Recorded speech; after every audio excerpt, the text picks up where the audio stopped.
عنہ بنایا. یہ کتاب نہیں ہم نہیں سمجھ سکتے تو عمر سمجھ سکتا ہے تو میں. جو اپنی ماؤں سے نکاح کر لیتے باپ کے مرنے کے بعد, جو اپنی بیٹیوں کو زندہ دفناتے اور مردار کھاتے, اگر وہ سمجھ سکتے ہیں تو میں اور آپ ماں پیٹ سے مسلمان پیدا ہوئے. کہنے والے یہ کہہ رہے کہ نہیں ہم نہیں سمجھ سکتے, اور وہی لوگ قصے سناتے, ایک خطرناک یہودی تھا, قرآن پڑھا ہدایت پر آ گیا. بات سمجھ میں نہیں آ رہی میری. مسلمان پڑھا تو گمراہ ہو جا رہا, یہودی پڑھا تو ایمان پہ آ جا رہا. نہیں میری بات سمجھ میں نہیں آ رہی. کون سا اصول آپ فٹ کر رہے ہیں اس پر اور مجھ پر؟ میں ماں پیٹ سے پیدا ہوں, میں نہیں سمجھ سکتا ہوں, وہ پڑھ کے ہدایت یافتہ. سبحان اللہ, یہ چال بازیوں کے لمٹس اور حد. اللہ کی کتاب کو تھام لیجیے, یہ صرف اور صرف ہدایت کا راستہ ہے. اللہ نے فرمایا سورۃ طٰہٰ سورہ نمبر 20 آیت 123 میں, فمن اتبع ہدایا فلا یضل ولا یشقى. اللہ فرماتا ہے جو میری ہدایت کی پیروی کرے گا وہ نہ دنیا میں گمراہ ہوں گا نہ آخرت میں مصیبت زدہ ہوں گا. اللہ کی ہدایت کیا ہے؟ قرآن. دوسری جگہ فرمایا سورہ بقرہ سورہ نمبر 2 آیت 38 اور کہا فمن تبع ہدایا فلا خوف علیہم ولا هم يحزنون. جو میری ہدایت کی پیروی اور اتباع کرے گا اس پر کوئی خوف اور روز قیامت وہ غمگین نہیں ہوں گا, اس کا رب اسے سزا نہیں دے گا, غم نہیں کھائیں گا وہ.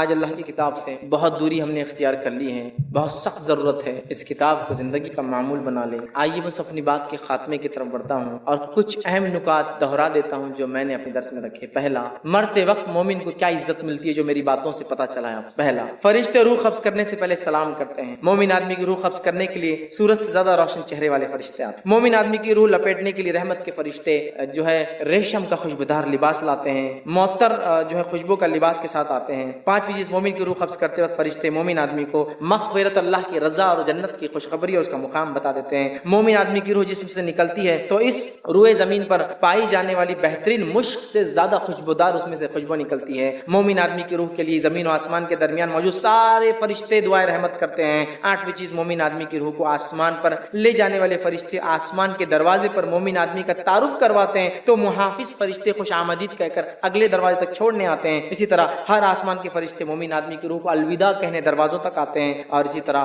ساتویں آسمان پہ پہنچنے کے بعد اللہ حکم دیتا ہے اس روح کا نام نیکوکاروں کے علیین والے رجسٹر میں لکھ دو. مرتے وقت جو ہے وہ سزائیں جو کافر کو ملتی وہ کیا ہے؟ مرتے وقت جو ہے کافر کی روح قبض کرنے کے لیے انتہائی خوفناک فرشتے سیاہ چہرے والے آتے ہیں. کافر کی روح قبض کرنے والے فرشتے اپنے ساتھ جو ہے ٹاٹ کا بدبودار سڑا ہوا کفن لاتے ہیں. روح قبض کرنے سے پہلے فرشتے اس کافر کو یہ کہہ دیتے ہیں اور اس کو مارتے تھپڑ اور پیٹنا شروع کرتے ہیں اور کہتے ہیں ناپاک مغضوب گندی روح باہر نکل. اسی طرح کافر کی روح قبض کرتے وقت فرشتے اس کے چہرے اور پیٹ پر تھپڑ مارتے ہیں. اسی طرح پانچویں چیز, کافر کی روح قبض کرتے وقت فرشتے کافر کو آنکھ کے عذاب کا مزہ چکھنے کی خوشخبری دے دیتے ہیں. اسی طرح چھٹی بات, مرتے وقت کافر کی روح سے روئے زمین پر پائے جانے والی بدترین اور مراد سب سے غلیظ بدبو آتی ہے. کافر کی روح کی بدبو محسوس کر کر آسمان اور زمین کے درمیان موجود تمام فرشتے اس پر لعنت بھیجتے ہیں. کافر کی روح قبض کرنے کے بعد فرشتے اسے آسمان اول پر لے جانے کے بعد اس کا تعارف سنتے کہتے زمین پر پھینک دو اور اسے اوپر سے پٹک دیا جاتا زمین کے اوپر. نویں چیز, اللہ تعالیٰ کی طرف سے حکم ہوتا ہے کافر کا اندراج سجین کے اندر لکھ دو. اسی طرح سجین میں اندراج کے بعد کافر کی روح پر بڑی ذلت کے ساتھ آسمان اول سے نیچے پھینک کر اس میں مختلف گز, ہتھوڑے اور سانپوں کا عذاب دیا جاتا ہے. قبر کی نعمتیں انسان کو کیا ملتی جب مدفون ہو جاتا نیک انسان, وہ نعمتیں سن لیجئے. قبر میں اطمینان اور بے خوفی کیفیت ہو جاتی ہے انسان کی. اسی طرح جو ہے جہنم سے جو ہے بچنے کی خوشخبری دے دی جاتی ہے. اسی طرح جنت کی بشارت اور جنت میں اپنی نعمتوں بھری آرام گاہ اسے دکھا دی جاتی ہے. جنت کی نعمتوں سے مستفید ہونے کے لیے جنت کی طرف ایک دروازہ اس کو کھول دیا جاتا تاکہ وہ دیکھتے رہے. 70 ہاتھ یا جتنی جہاں تک نگاہ جاتی ہے اس کی خبر ایکسپانڈ اور بڑی کر دی جاتی ہے. خبر میں جو 14ویں کے چاند کی ایسی روشنی کر دی جاتی ہے اور جو ہے سبز جو اس کا باغ اس کا منظر دکھایا جاتا ہے. خبر کی تنہائی دور کرنے کے لیے نیک اعمال خوبصورت انسان کی شکل میں اس کے پاس آتا ہے. اسی طرح جو ہے خبر کی انتہائی اس کے بعد جو ہے قیامت کے روز جو ہے ایمان پر اٹھنے کی بشارت دی جاتی ہے اور سکون اور آرام کے نیند سے قیامت تک سلا دیا جاتا ہے. خبر میں وہ عذابات جو گناہگار کو ملتے کیا ہے سن لیجئے. خبر میں شدید خوف اور گھبراہٹ کا عذاب, جنت سے محرومی اور حسرت کا عذاب, جہنم کی زہریلی گرم ہوا کا عذاب, جہنم میں اپنی رہائش کا خوفناک منظر اسے خبر میں دکھایا جاتا ہے. آنکھ کے بستر پہ سلایا جاتا ہے, آنکھ کا لباس پہنا جاتا ہے. فرشتے سکنجے اور بیڑیوں میں سے باندھ دیتے ہیں. خبر کے سکنجے بیڑیوں کے بعد لوہے کے گزوں سے سر پہ مارے جانے والا عذاب, سانپوں اور بچھوؤں کا ڈسنے والا عذاب, اسی طرح برے اعمال کی انتہائی بد شکل صورت میں آنے کا عذاب, اور اسی طرح جو ہے اسے دیگر اور عذاب دیے جاتے ہیں. اب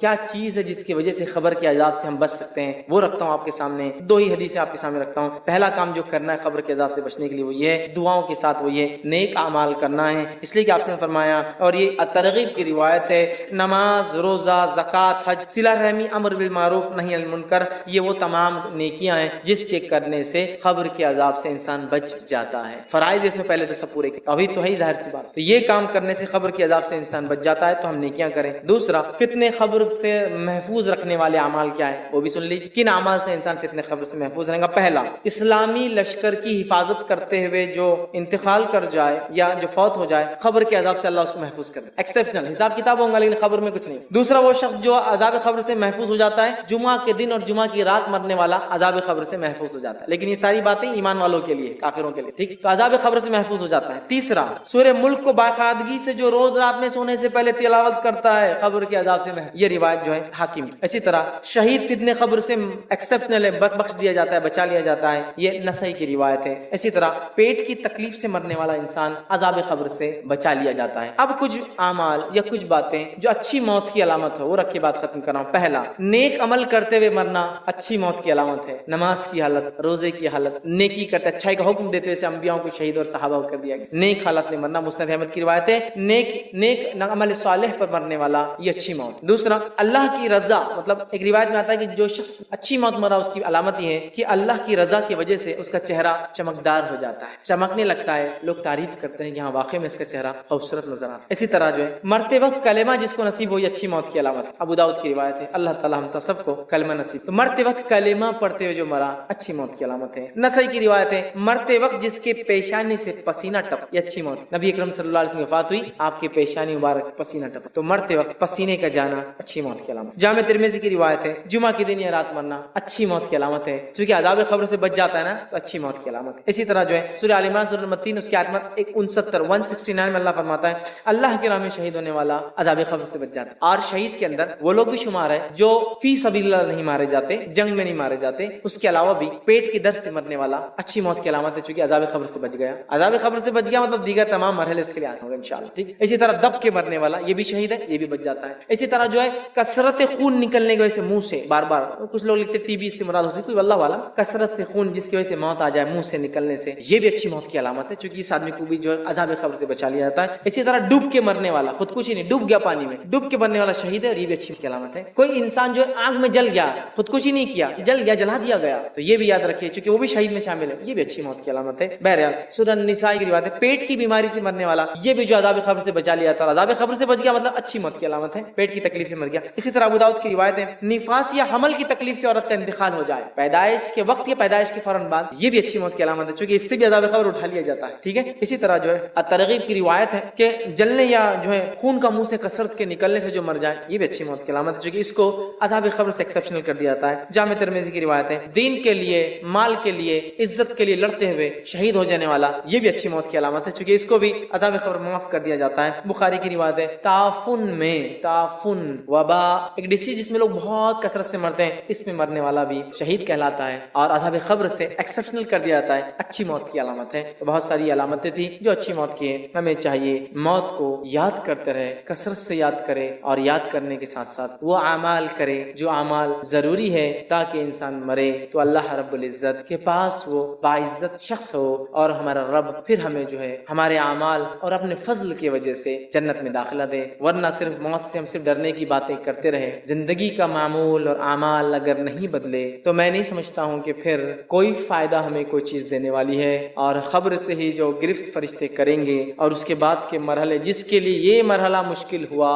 سارے مرحلے سمجھ لیجئے تکلیف دہ ہے، جس کے لیے یہ قبر کا مرحلہ آسان رہا، سارے مرحلے آسان۔ تو لہٰذا ہم اگر آخرت کی تیاری کرتے ہیں، موت نہیں تیاری کرتے ہیں، تو اپنے زندگیوں کو میں نے جیسا کہا بہت جلدی چینج کرنے، تبدیل کرنے کی ضرورت ہے۔ باتیں بہت ہو گئی، لیکچر درس بہت سن لیے، چینج اگر زندگی میں تبدیلی نہیں آئی تو اس کا مطلب یہ ہوا یہ چیزیں آپ پر اثر نہیں کر گئی۔ زندگی کو جس نے بدل لیا، اعمال سے پتہ چلتا ہے کہ واقعی میں اس کی زندگی تبدیل ہو گئی۔ اور یاد رکھیے اللہ سے اعمال چاہے جتنے بھی ہو ہمیشہ بری موت سے پناہ مانگنا چاہیے۔ جنت کی طلب اس لیے کہ ہم نہیں جانتے کون جنت میں جائیں گا اور کون جہنم میں، کس پر اللہ فضل کر دے اور کس سے اپنے رحمت اور فضل کو ہٹا دے۔ تو تکبر کبھی نہیں آنا چاہیے کہ میں نے تو اتنی نیکیاں کر لی اب تو جنت ہی ہے، نہیں، ہمیشہ جنت طلب کرتے رہنی چاہیے اپنے رب سے۔ لہٰذا میں اپنی بات کو ختم کرتا کرتا ہوں۔ اللہ رب العزت سے دعا ہے کہ اللہ سبحانہ تعالیٰ جو کچھ کہا سنا گیا اسے ہمیں عمل کی توفیق عطا فرمائے، ہم تمام کو دین اسلام پر زندگی گزارنے والا بنائے، ہم تمام کے لیے جو ہے اپنے آپ کو جو اللہ کو ایک رب ماننے والا ہمیں توحید پرست بنا دے، ہم تمام کو رسول کا متبع بنا دے، ہم تمام کے لیے آسان کر کی تیری کتاب کو اللہ ہم پڑھ کر اس پر عمل کرنے والے بن جائے، ہم تمام کے لیے موت کی سختیوں کو آسان کر، ہم تمام کے لیے قبر کے سوال اور مرحلوں کو آسان کر، ہم تمام کے لیے اس کے بعد کے مقام محشر اور حساب اور کتاب کے معاملات کو آسان کر، ہم تمام کو توفیق دے کہ ہم ایسے اعمال کرے جو تجھے مطلوب ہے اور تو راضی ہو جا ان اعمال سے، اور ہمارے ٹوٹے پھوٹے جیسے بھی اللہ اعمال کرتے ہیں قبولیت کا شرف جو ہے بخشے، جب تک ہمیں زندہ رکھ، ایمان اور اسلام پر زندہ رکھ، جب بھی ہمارا خاتمہ ہو ایمان پر ہمارا خاتمہ ہو۔ وآخر دعوانا ان الحمد للہ رب العالمین، سبحان ربک رب العزت عما یصفون وسلام علی المرسلین والحمد للہ رب العالمین۔